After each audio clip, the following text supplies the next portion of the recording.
విష్ణు సహస్రనామాలు వాటి భావం.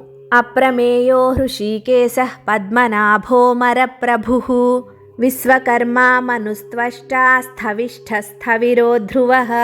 అప్రమేయః కొలవడానికి వీలుకాని వాడు, హృషీకేశః ఇంద్రియాలకు అధిపతి, మన మనస్సు కన్ను చెవి మాట అన్నీ ఆయన నియంత్రణలో ఉంటాయి.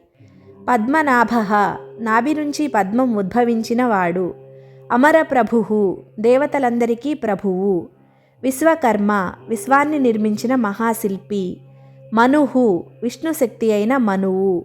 త్వష్ట అందమైన ఆకారాలు ఇచ్చే సృష్టికర్త. స్థవిష్ఠః అత్యంత విశాలమైన వాడు. స్థవిరః అతి పురాతనుడు.